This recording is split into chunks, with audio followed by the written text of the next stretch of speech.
ជំរាបសួរអូន ជំរាបសួរបង រីករាយមែនតើជួបអូនរហូតតាមប្រព័ន្ធខលក៏មកពីភោគផ្ទាល់ក៏បងអូនមកបងចង់សួរថាហេតុអីបងអូនបន្តគ្រប់ត្រូលប្រេងឡាប្រេងខ្យល់រូបនេះរូបភ្លើងរហូតហ្មងណា បាទអូខេនិយាយរួម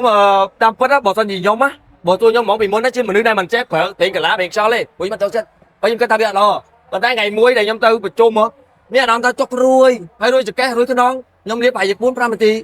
តមានអារម្មណ៍ថាប្រសើរហើយទូស្រាមែនតើអញ្ចឹង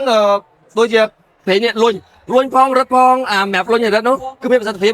ហើយវាជាផលិតផលខ្មែរផងហើយខ្ញុំឮថាអានឹងមានប្រទាលប្រហែលជា20មុខទៀត ចា ខ្ញុំគាត់ថាវាមានតំណាំប្រសិទ្ធភាពហើយជាផលិតផលរបស់ខ្មែរទេអាហ្នឹងខ្ញុំទី1មានប្រសិទ្ធភាពទី2ជាផលិតផលរបស់ខ្មែរដែលធ្វើឲ្យខ្ញុំជឿជាក់ហើយជឿជាក់ទៀតខ្ញុំតែងតែឲ្យតែខ្ញុំរាល់ដល់ពីគាត់ខ្ញុំមកកន្លែងបងហើយដល់ការមកឡូឬក៏មកយួរដើម្បីយកទៅសម្រួលគឺល្អប្រើមែនតើ ទី1ធូរទី2ពេលប្រើទៅមានអារម្មណ៍មិនដែរ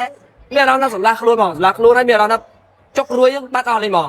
តែខ្ញុំគិតថាវាមានស្នាមមួយដែលស្នាមទឹកប្រទាលដែលល្អហ្នឹងអូ ចាំ ខេបង អូនមុនលេងកីឡាឬក្រោយលេងកីឡាសម្រួលសាឡាក់សាច់ដុំឲ្យធ្លាប់ប្រើហ៎ អូខេហ្នឹងហើយពេលដែលយើងរត់ខ្ញុំរត់ពីច្រើនរត់ពេលដែលរត់ទៅពីច្រើនឡើងកពូនជើងពេលដែលយកវាបាទយកមកលុញរត់ប្រហែលជា5នាទីចាប់ដល់ភាសាហើយមានក្តៅស្រួលសរសៃឈាមហ្មងអាហ្នឹងដែលពីខ្ញុំផ្ទាល់ ចា បាទ អរគុណច្រើន អូខេអញ្ចឹងជាចុងក្រោយបងប្អូនអរគ្នាដែលមានអាការៈចុករួយឬក៏ហាត់ប្រាណទៅឡើងសរសើរឡើងសាច់ដុំជើងអីអាចយកមកលុញរឹតប្រហែលជា5នាទីឯងប្រកាសជាបងប្អូនទូស្រាលហើយធានាគុណភាពប្រសិទ្ធភាពហើយជាផលិតផលខ្មែរពិតៗទៀតបាទសូមអរគុណ អរគុណច្រើនក្នុងការគាំ